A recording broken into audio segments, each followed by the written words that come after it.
Alright, good afternoon, folks. Welcome to the TheIntelFrog Report for Thursday, December the 8th, 2022. Let's start off over here in ADSB Exchange. We've got 308, 309 military aircraft up showing. It's quarter after 2 on the East Coast. 309 aircraft showing. That's pretty on par for average for the middle of the day.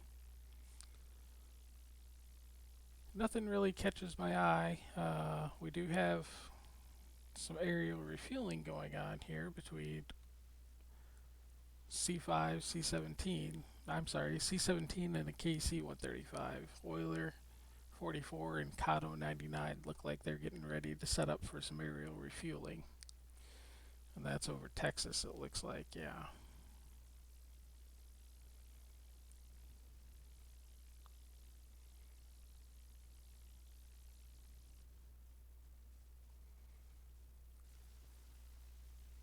Let's see what we've got for tankers up right now. Looks like we've got 30 across the country. There's Euler 44 getting ready to refuel that C-17. Let's take a look at the heavy lift aircraft. 41 heavy lift aircraft are up right now. That's pretty much on par with what a normal day is. You can see the C-17s down here in Texas getting ready to pull up to the gas station there. Let's take a look at Europe and see what's going on over here. Hobo 16 out of looks like out of RAF Mendenhall, doing a combat air patrol on the Polish-Ukrainian border there.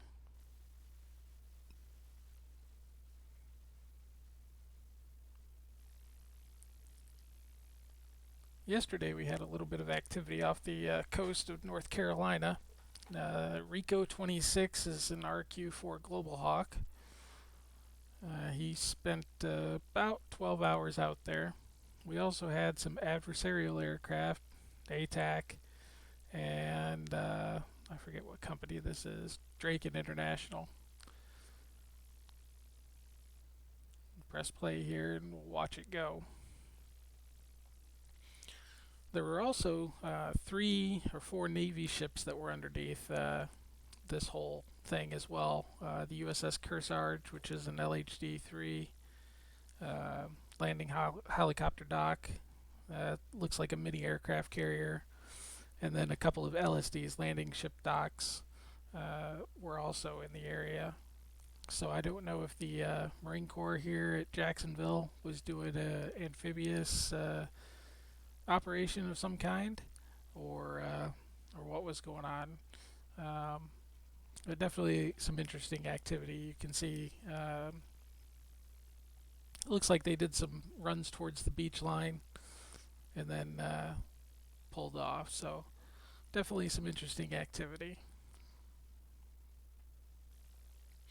Not much going on out there today. You can see it's pretty quiet.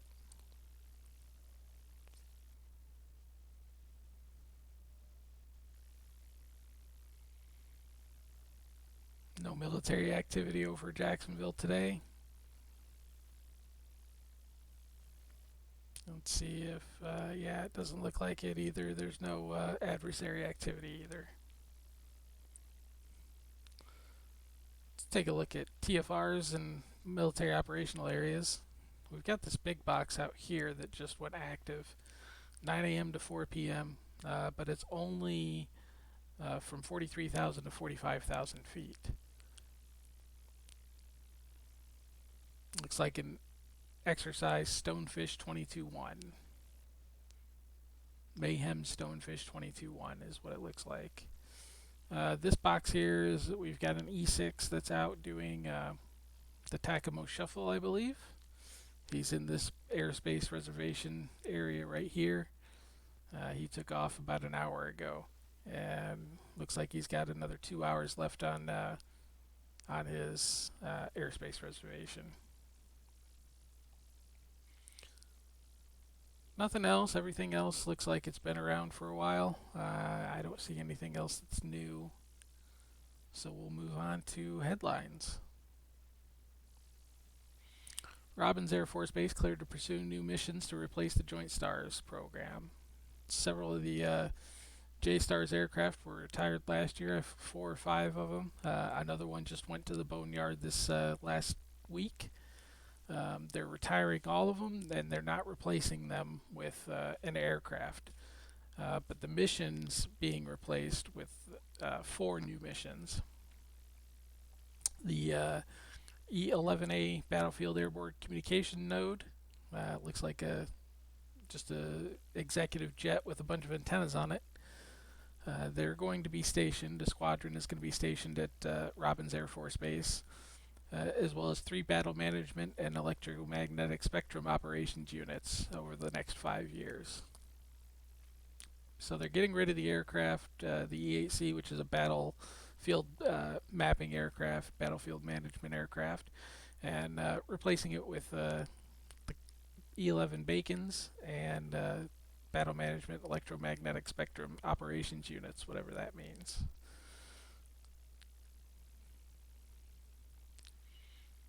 U.S. Army makes largest helicopter award in 40 years. The Textron Bell V-280 Valor is going to be replacing the UH-60 Blackhawks starting in 2030, I believe. This is what the replacement looks like. Sort of looks like a Blackhawk crossed with an Osprey.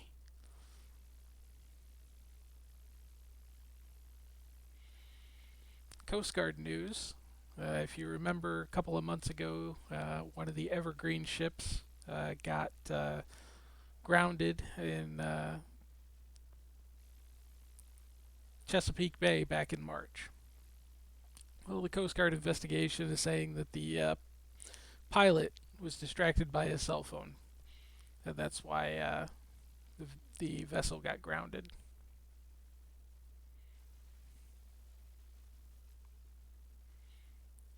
Marine Corps news. The Steel Knight exercise tests Marine Navy integration in island fight scenarios.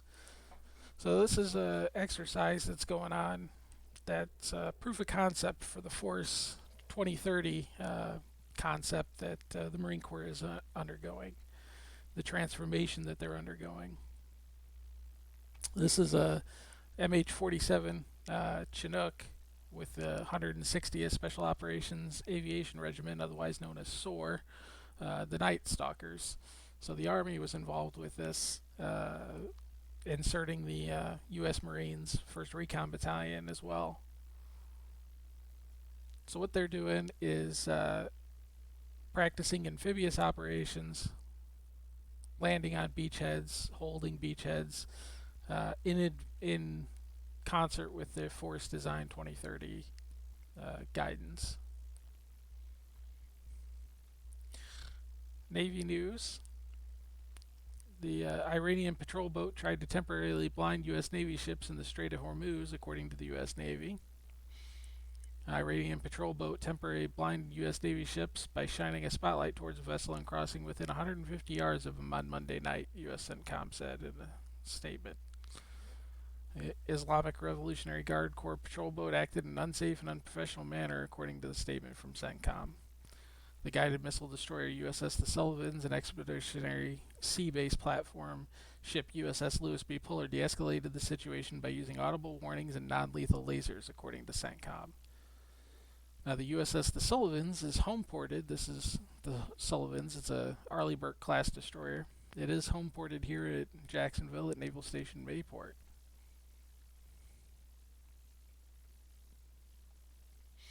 Space Force news. Fight over allowing part-time Guardians or creating a Space Force Guard punted.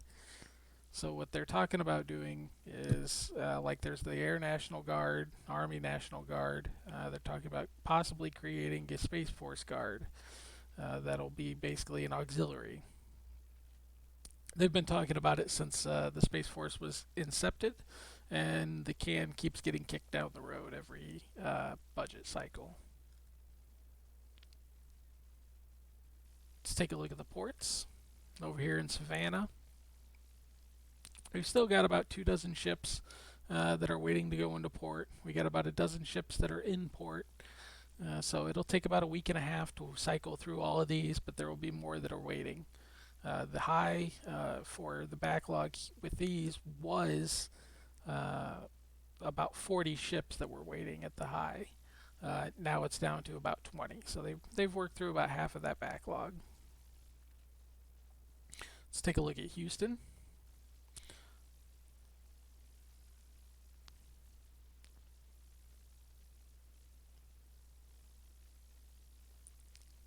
Still several ships awaiting chance to get into dock here. Uh, 2 or 3 dozen ships here just waiting. So Houston's still a little bit backed up. Mostly tanker ships. There are probably about 50-50 tankers and cargo ships.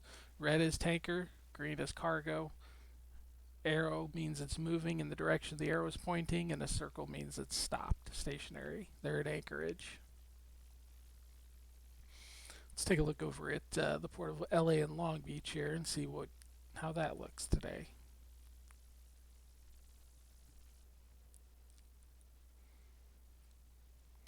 So we've got a few ships that are at anchorage, mostly tanker ships. It looks like cargo ships are getting in and out pretty easily. Um, Again, the total volume for Long Beach and LA is down because shippers have started shipping things to the East Coast to get around this backlog. Now, the backlog finally ended. They declared it over just before Thanksgiving of this year at LA and Long Beach. That's going to be the report for today. We'll get back with you on Monday, cover everything that happened over the weekend. So, signing off for now. You have a good rest of your day. Have a good weekend. And don't forget to hit that bell notification, like, and subscribe.